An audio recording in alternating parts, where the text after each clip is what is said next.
Good morning, everybody. Good morning. Happy Mother's Day.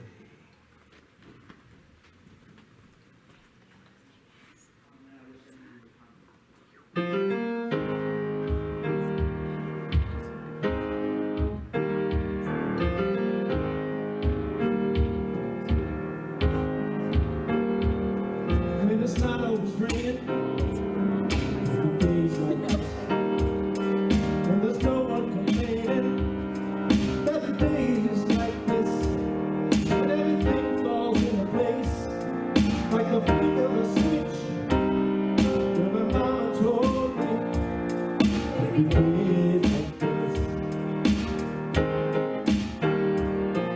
when you don't need to worry, every day's like this, when no one's in a hurry, every day's like this, when all the parts of the puzzle start to look like they fit, when I must remember, every day's like this. Don't need an answer, every day's like this, when you don't need a chance, every day's like this, when you don't get betrayed by the old Judas kiss. Well, I must remember, every day's like this.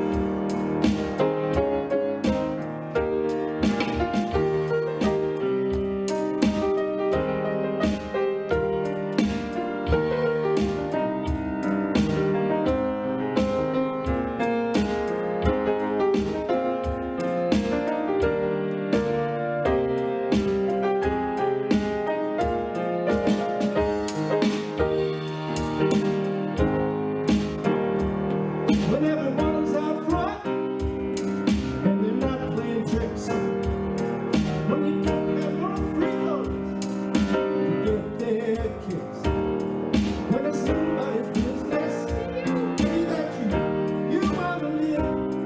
And my mama told me, every day's like this. No one steps out of dreams, every day's like this. People understand what I mean. Every day's like this.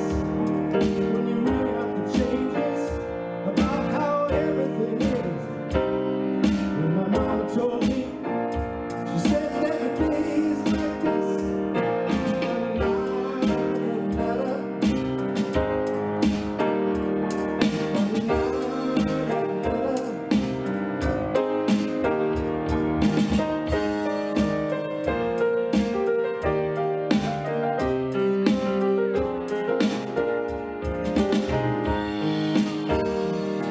Well, my mama told me every day's like this. Well, my mama told me every day's like this. Oh, my mama told me every day's like this. Yeah, my mama told me every day's like this.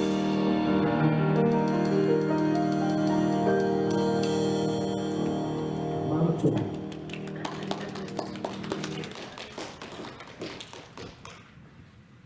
Mama told me there'd be days like this. If your mama didn't tell you, Shame on her. shame on her. Then it's time to know it for ourselves, right? Huh? Oh, do you? It's on. Yeah, it's on. No? Test 1, 2, 3, 4. 1, 2, 3, 4. I'll take the other one.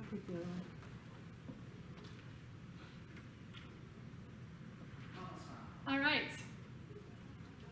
Do we have fresh batteries in here? This one is red. Uh-oh. So we need some batteries for this one. All right, so just a momentary glitch. Hi there. Welcome to Center for Spiritual Living Morristown. Can you hear me? And we are having a momentary technical challenge, so we're going to be taking care of that.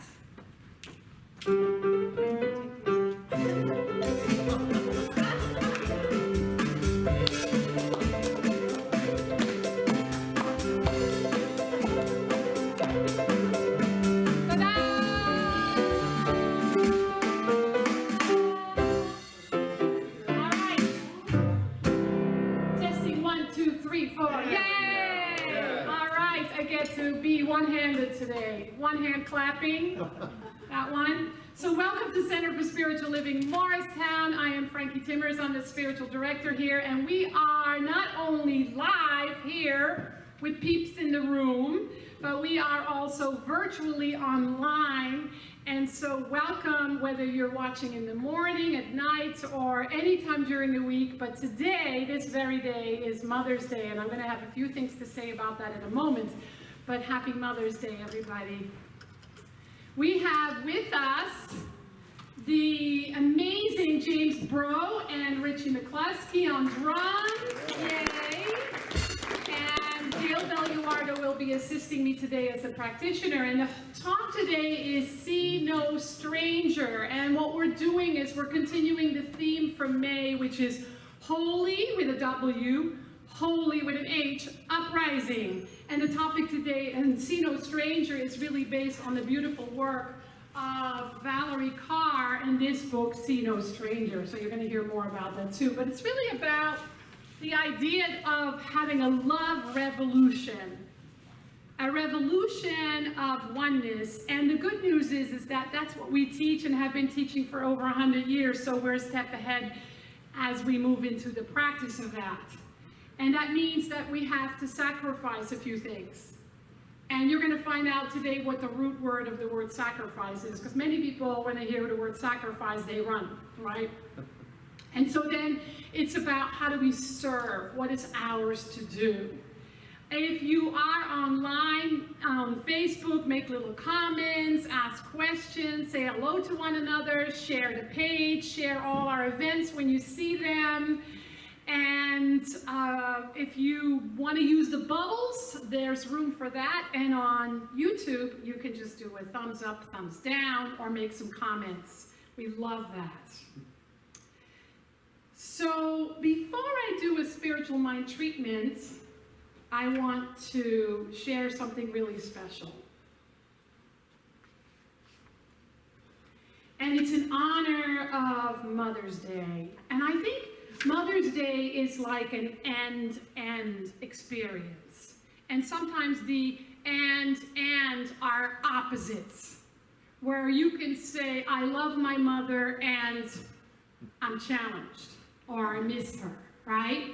And so I want to share with you something about the history of Mother's Day in the United States, because it's been around for about 150 years, or only 150 years.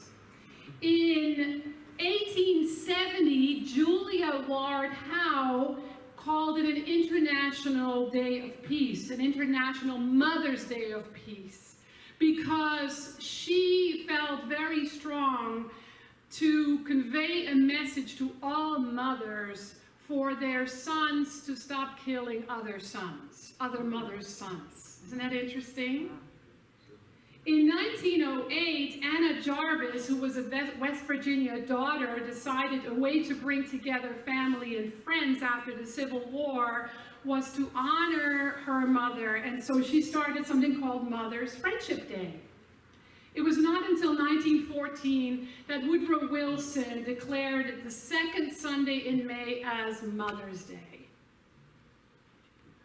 The most important thing, I think, with the end is that we remember that God, the Goddess, is our mother. And that's been around for a long time, because in ancient Egypt, they called her Isis. In ancient Greece, they called her Rhea. In ancient Rome, they called her Cybele. And that was as early as 2250 BC. In Taoism, at the end of May, there's a celebration of the Mother Goddess in general. So if you feel lost in any way on Mother's Day, or if you experience the end as opposite experiences, I want to share with you another mother, and then we're going to do the opening treatment to heal something around that and to bless and celebrate our mothers. There's a brand new book out called A Mother of a Mystic, The Life of Anna Columbia Heath Holmes, Dr. Ernest Holmes' mother. And he's the founder of our teaching. And it's a lovely little book. It's a quick read.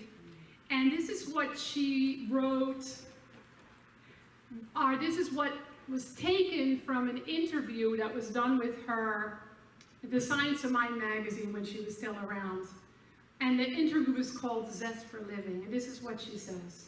To know and to know that you know that God is spirit and everywhere present, that God indwells you in all that you really are, that when you give recognition to the God-love incarnate within you, it expresses itself, thereby drawing many friends to you and causing you to feel a greater love for all those with whom you come in contact.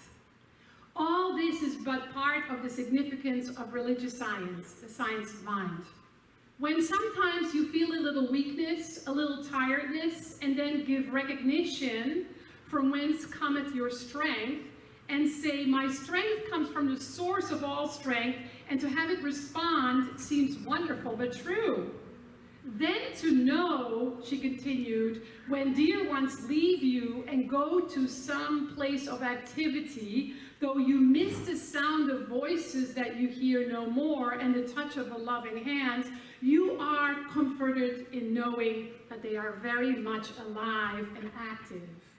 And you say, God's Spirit is with them there, as it was here and will be through all eternity. So let's do a healing treatment, an opening treatment. So I invite you to close your eyes and just feel the presence of divine love in your heart. Knowing that there is only divine love. As we open our minds, our hearts, our bodies, and our soul, the love can flow freely. This is a very different kind of love than the human love we may or may not have experienced or dance with ourselves. It is a love that is infinite, ever present, in everyone present, everywhere present, all the time, and it is unconditional. Unconditional and infinite love is ever present within us, so we never need to seek any love on the outside. We simply turn within and open ourselves to the divine flow of infinite love. Today we declare it to be a revolutionary love, so that we can, as individualized expressions of the One, bring that into the world, especially where it is needed most, whether it is out loud or quietly, whether it is actively or not so active. There's always room for each of us to bring more love into the world, and this is never about not enough. This is always about, there's room for more. We allow that to be the healing presence and the blessing, and we trust that as this love is expressed in the world by all of us to the best of our ability, that we see it demonstrated in the world by a coming together, a true oneness of all life, and a celebration of all that lives. With awe and gratitude then, we let this be our newfound reality, letting the law do the work through us, in us, and around us. And so it is.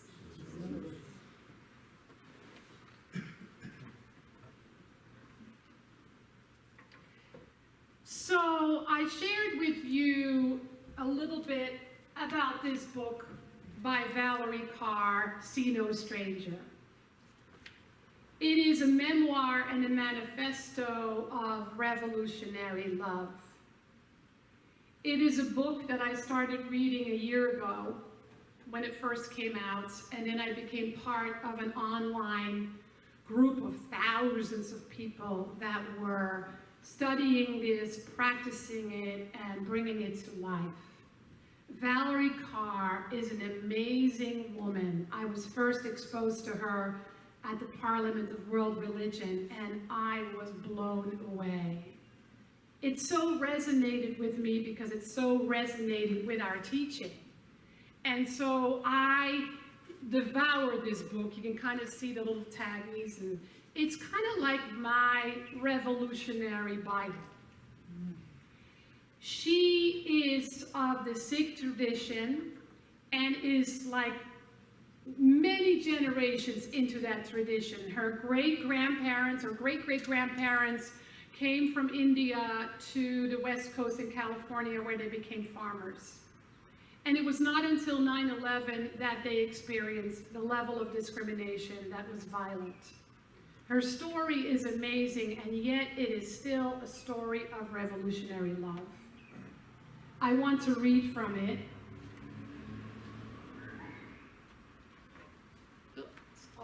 This is from the very first page in the book that really captivated me.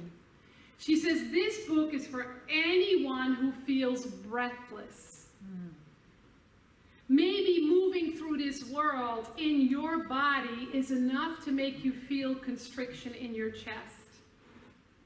Maybe you're holding someone close to you who is struggling and suffering.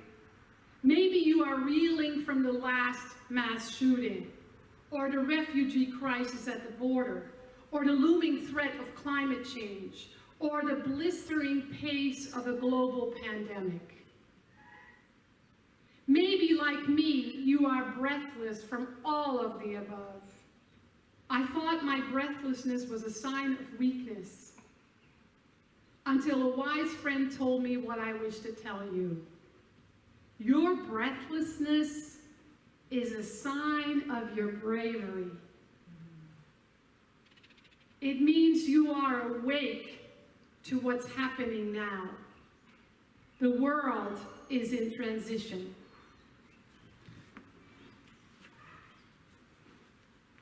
And I want to read a little bit more. This is in the introductory. The United States is also in the midst of demographic transition.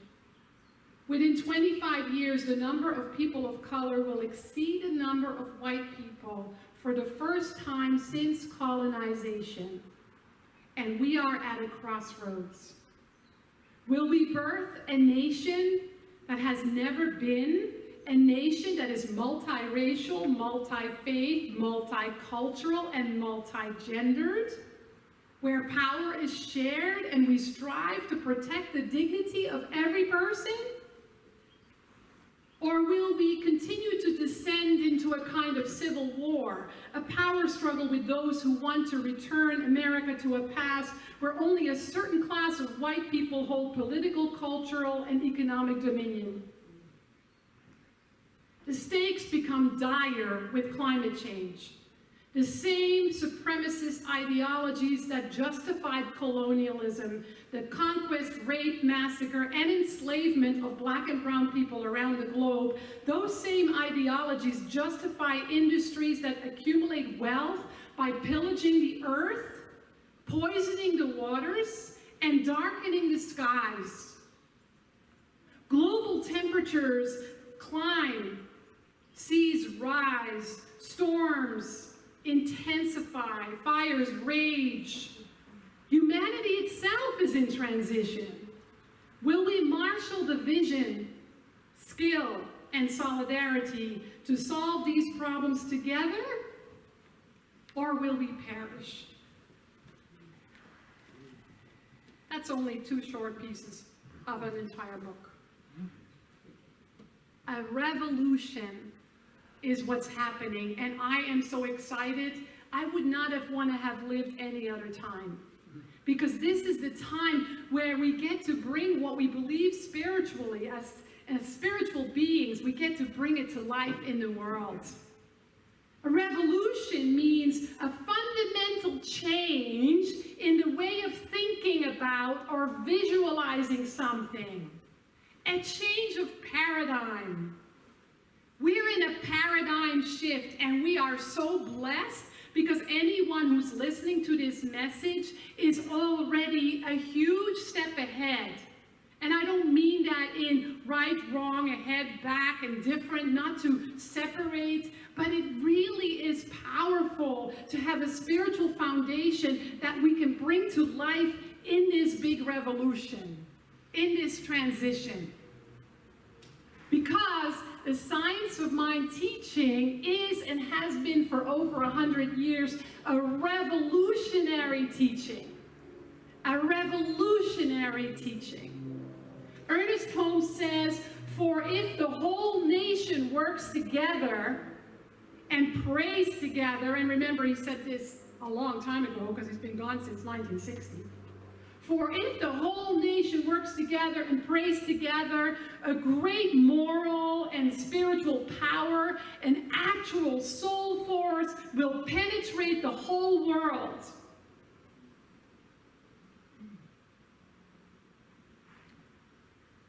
Helping to bring confidence and calm judgment and right action until the crisis shall have passed. Freedom need never be ashamed of itself, nor liberty bow to despair. God is always on the side of right, and faith will always conquer fear. In our teaching, we teach that love is all there is. We talk about oneness all the time. There's only one life. That life is God's life. That life is perfect. That life is my life now. And now we get to prove it in a bigger way, because the bigger way is what's called for today, right? We all belong to this one life. We all are on the receiving end of this unconditional, infinite love. I love what it says in Matthew, where Jesus says, do unto others as you would have done unto you. Isn't it amazing that the Christian-based religions, Judeo-Christian religions teach that? We teach it too, because we teach the law of cause and effect, and yet it has not yet been mastered in the world. So, do unto someone who is suffering as you would have them do unto you. Really think about that. When we discriminate somebody by the color of their skin, or their gender, or their economic status, or anything, their culture, their religion, it's an opportunity for us to pause and step back and say, that's me. How do I want to treat that me? How do I want to think about that me? And we know already in our teaching that self-hatred and unhealed gets expressed on the outer world. So what we see is an opportunity for us to really take in a greater idea and to live it. Of course, no one here, no one listening to this message blatantly walks around hating people, right? I mean, anybody here says, yeah, I walk around hating people? No. But if hate exists in the world, we have a responsibility. And we have work to do, right? And so somehow we still experience division in the world. So that means that when we notice it, we are called to bring the oneness of all life and the revolutionary love. It requires a love revolution. I think that that's the call today. The call is for a love revolution to be happening in the world. I'm excited about that because we're the ones to bring that. Valerie Carr says, revolutionary love is the choice to enter into wonder and labor for others, for our opponents, and for ourselves in order to transform the world around us. It's not a formal code or a prescription, but an orientation to life that is personal and political and rooted in joy. Go figure, rooted in joy. Loving only ourselves is escapism. Loving only our opponents is self-loathing. Loving only others is ineffective. 3 practices together, triune nature, make love revolutionary. And loving and revolutionary love can only be practiced in community. The moment we are with another, we have the opportunity to practice revolutionary love. We get to prove it, individually and together.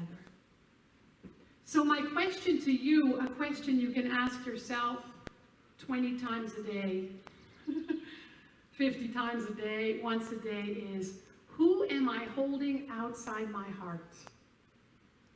Who am I still holding outside my heart? You might not even be aware of it. So it requires reflection. You might be aware of it, might be that uncle, that aunt, brother, sister, child, parent, niece, nephew, neighbor, ex-boss, ex-boyfriend, ex-girlfriend, ex-husband, ex-wife, somebody politically. Who am I still holding outside my heart? And how can I practice revolutionary love here? That experience is for me and for my healing. For the longest time, I held siblings outside my heart. It wasn't blatant. It wasn't obvious. It was very subtle. And I realized that that made me sick. It made me broke and experience lack. It made me struggle. And so the work was to love them anyway. That doesn't always mean you have to talk to them or be in a relationship with them, by the way, but to keep the heart open to that person. That's the sacrifice we must make. We don't like the word sacrifice because we feel that we're going to lose something, that something is going to go missing. But the root of the word sacrifice means to make sacred. So there's something that wants to be made more sacred. It is living from this idea of the one life and the revolutionary love. And it's time for us to demonstrate, because I am you and you are me. And when I witness something where I hold you outside my heart, it's my opportunity to let you in, because you are me and I am you. Makes sense, right? So think about which other you hold outside your heart. There's a new verb on the horizon. I didn't create it, but I love it. It's called othering. How do you other? When do you other? Othering means separate, disconnect, discriminate. It's a very subtle version of hate that adds to the bucket and creates separation. And so with our awareness of the sacred, we get to be of service. We are part of an organization in this area called NJ Together, and you can ask me or Val any question about it. Many of you have signed up for a meeting they have tomorrow online. And what NJ Together does, it's an organization in the Morris area that really focuses on support of those less fortunate, those who are struggling. And they focus on 3 areas: criminal justice, and a lot of work, good work has been done, housing, and mental health.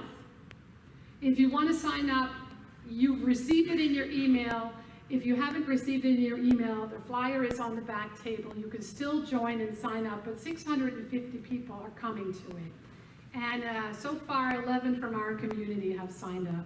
So it's a really powerful way to get involved in the greater community, doing really good work. And this has been going on for over a year. The good work started then. And so what we get to do then, starting within and then extending that to the outer, to the other, is to be a better listener.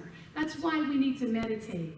And I know some of you are resistant to that, I get it, but you can start little and just keep practicing, because meditation is a way of listening to your heart, listening to that deeper wisdom already within, that deeper revolutionary oneness, revolutionary love that is already available to us. And then asking, what is mine to do? What is mine to do? That allows us to reimagine what's possible. I am sure that all of you have some kind of a vision for the world, or a teeny piece of a vision for the world. I mean, what would you like to see happen in the world? Shout it out. Peace. Peace. Acceptance. Acceptance. Happiness. Happiness. Compassion. Compassion. Kindness. Kindness. Prosperity. Love. Love. Yes. So that's one piece of your vision. That's what wants to be practiced by you as you speak the word. That's what wants to be lived in a bigger, greater way. So with the reimagining the world at peace, in love, in compassion, that's ours to contribute, especially in the places where it might be hard, like when somebody cuts you off in traffic. And that's a teeny tiny one, by the way. It might feel like a big one. And so we ask, if I want more peace in the world, if my vision is for peace in the world, every day, every hour, we ask, what is mine to contribute? What is mine to do? What is mine to give in that moment? And then keep your heart open, keep listening, keep remembering that, as one of my colleagues used to say, God is all there is, and it's just all done with mirrors. So we're all mirrors for each other of the divinity we see within or we don't see. And the not seeing is ours to heal. And so what we do is we make life sacred by living the vision for a greater world. I want to close by reading one more section from Valerie Carr's book.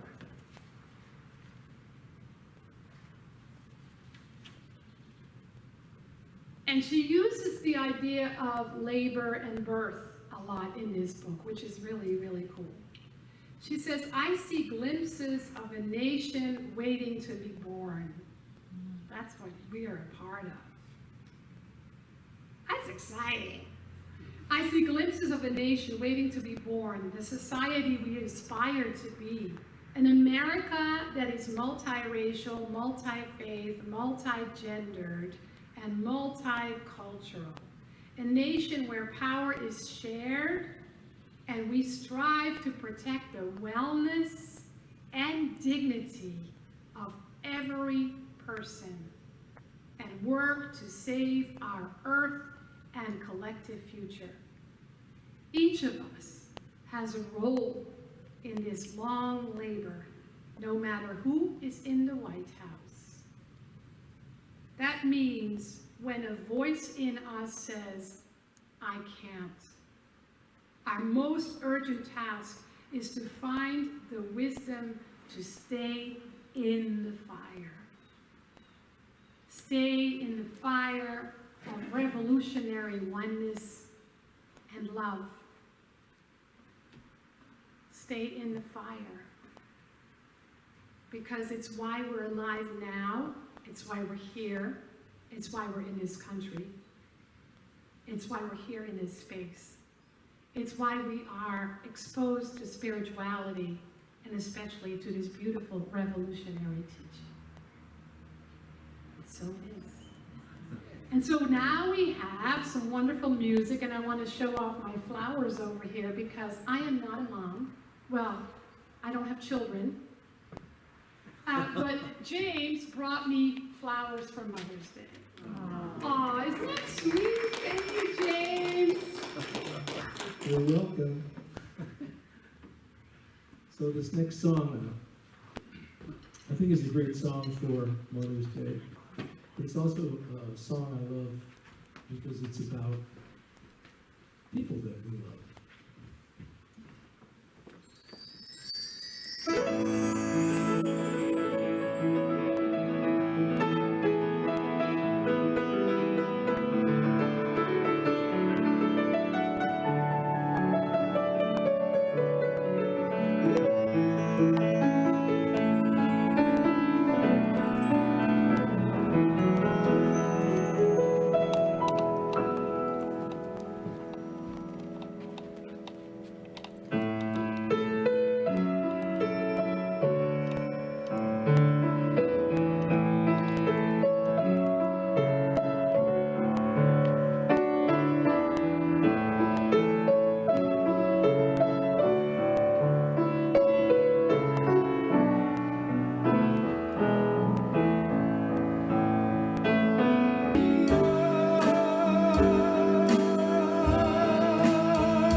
thanks.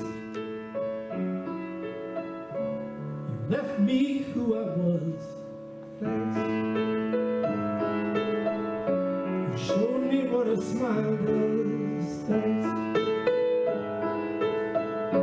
You love me just because, thanks, just thanks.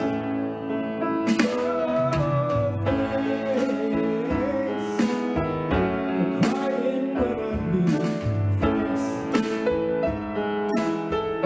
for waving when I leave, thanks for being what I believe, thanks, just thanks. Thanks, just thanks.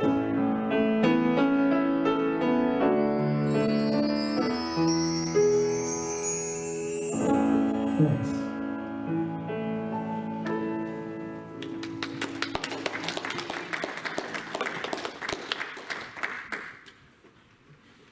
Thanks, just thanks.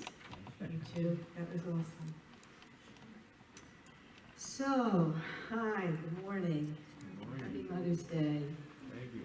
So, what an inspiring and a little bit challenging talk from Reverend Frankie, which is so wonderful, because it gets us to think, it gets us to really begin to go into, takes us out of our regular thinking, it takes us out of our habitual thinking, and it brings us into thinking about something important, something of value, some principle or some teaching. And on this Mother's Day, I just want to say I'm really missing my mom. And the one thing that I realize that I really miss my mom about is the way she would behold me. And I have just become really aware that the spiritual practice of beholding is something so powerful and so moving. And I'm beholding all of you now, and I feel a little verklempt. Even you virtually, I feel a little verklempt. And so what is it about beholding, right? What is it about beholding that just sings to us? And it really has to do with allowing the mystery of God's presence and allowing ourselves to be touched, instead of to just be thinking all the time, to be touched emotionally. And takes us out of our seeking and our avoiding and our defending against and our fighting against and our worrying. It just brings us into the moment, into the present moment. So the thought that comes to me, the image that comes to me is the Madonna and the child, and how, you know, Mary is gazing at her beloved son Jesus. And so I would like to take us through that experience, because what a better day to experience beholding than on Mother's Day. So I invite you to just close your eyes and just notice your breath, and just allow the breath to just bring you a little bit deeper. So just allowing it. Just moving with the breath, allowing your attention to flow with your breath. And I invite you to think about someone or something that you feel that you behold. Someone or something that you look upon, you gaze upon, with an openness. One might call it your holy looking. And you'll notice, as you take the breath, that you begin to move from your head to your heart. It's as if you have an inner elevator that just knows how to drop you right down into your heart. And as you look upon, gaze upon the person or the experience. It could be a person, it could be being out in nature, it could be looking at a flower, listening to music. Notice that as you are looking at, you are looking with a softness. Notice that your eyes begin to relax.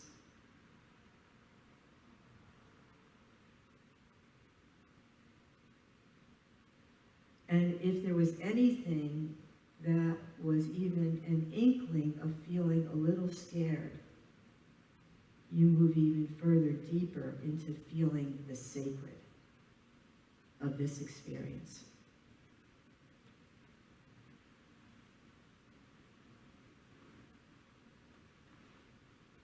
Allow that gaze, that inner gaze that you have, to just look upon and just behold who it is, what it is, with a softness and a gentleness.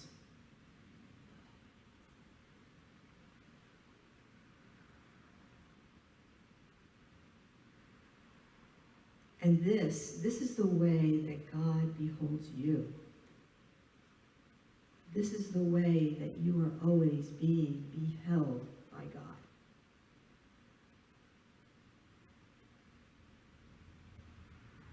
It's as if there's a warm flow of energy embracing you and what you behold.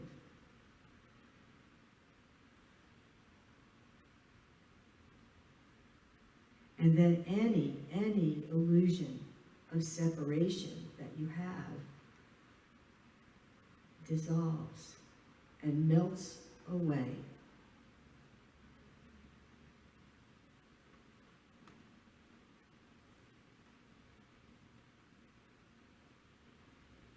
And notice how your body is feeling.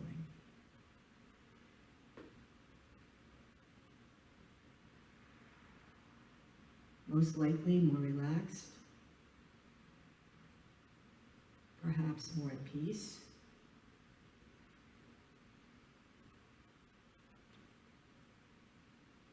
Perhaps feeling more connected.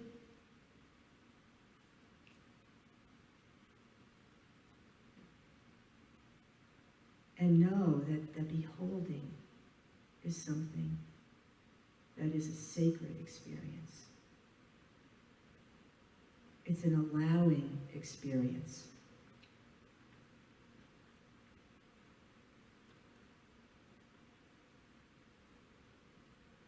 And begin to realize that when you are beholding, you are actually seeing with God's eyes. You are seeing with the Creator's eyes. You are allowing all that is in all of its beauty, in all of its joy,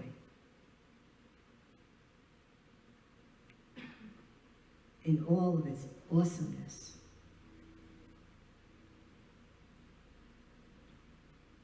And so, right here and right now, I know that God is beholding us.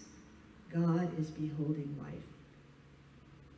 And God is beholden to no one, for God is all there is. And it is that presence that flows through each and every one. It is that intelligence that knows exactly the good and reveals the good. And I know that in this beholding that God has of all life, God is beholding me and every single one here. Every single one here in the sanctuary, everyone watching on video, everyone everywhere is being beheld by God. And it is such a sweet, beautiful, loving experience. It truly is a divine illumination for each and every one. It is an experience of tremendous joy, tremendous conscious awareness that there is only this one life that flows through each one of us, and that there truly, truly is no separation. And whatever differences we see are simply variations on a theme. And the theme is the symphony of life, and each one of us are a part of that symphony. Each one of us is a beautiful instrument of God.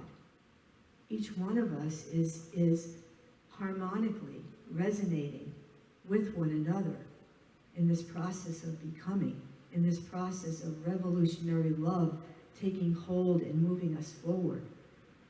And so we let go of whatever resistance we have, whatever hesitation we have, to allowing that flow of life, of love through us. And there is a tremendous, profound peace and calm and joy. The joy of knowing that as God is for us, there ever, never, ever is anything against us. For we are all moving together, we are all growing together, we are all expanding together, we all are all becoming together. And in this way, I know that we are beheld by God and we behold each other with care and concern and compassion, knowing that we are guided through divine right action in every moment to be the expression of love that we are. And for this and everything else, I am deeply, profoundly grateful. I surrender this word. I let it go into universal law with a profound faith and conviction, knowing that since it has been spoken, it truly, truly, truly is already now done. And so it is. Amen. I behold you.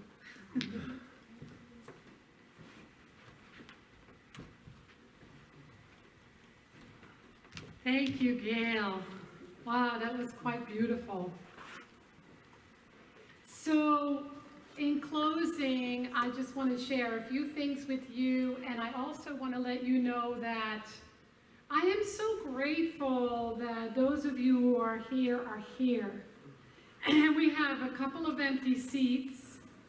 Wink, wink. We want more of you to show up, those of you that live locally and are online. Come and visit us on a Sunday. We would love to fill our seats and have you here. And we actually need you. We need you in order to continue this beautiful work called Center for Spiritual Living Morristown. So bring a friend, bring yourself. If you're online and looking virtually and live locally, we would love to have you. There are some wonderful things happening in our community. Right now, every Sunday, we have a Circle of Truth where we meet here in the front, safely spaced, and we have you share about something that you have forgotten about yourself, something that is not the absolute truth. And we're going to do some healing treatment, Gail and I, to remind each other of what that truth is. So come and join us, take a little break to use the facilities, and then just come right back. On Tuesdays, we are doing a reading circle. Anybody and everybody is invited. This is all online, and we're doing the book of Secrets by Deepak Chopra. And I am starting a new class. It's during the month of June, every Thursday night, right? Yes, we're doing Flourishing again, so that's all in our emails. If you're not getting them, sign up for it.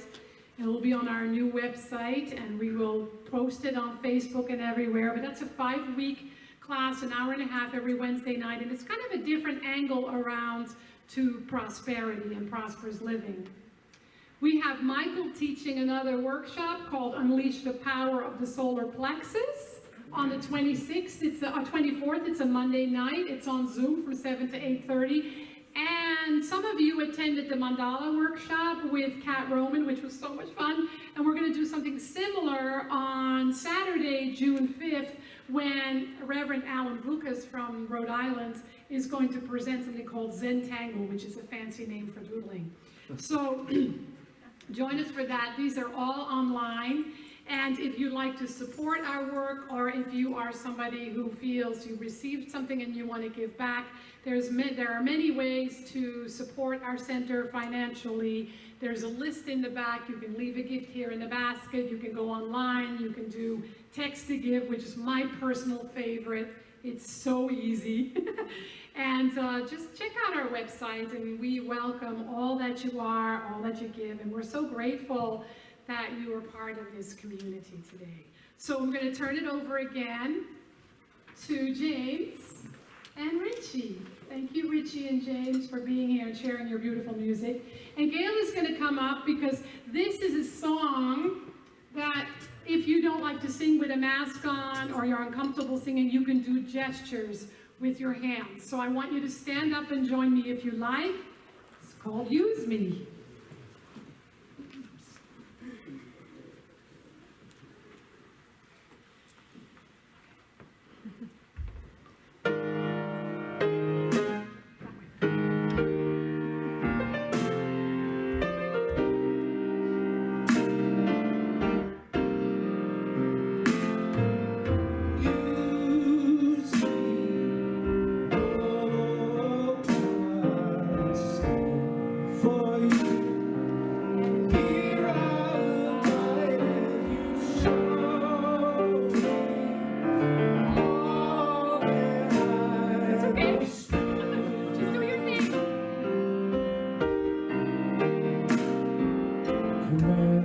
My hands come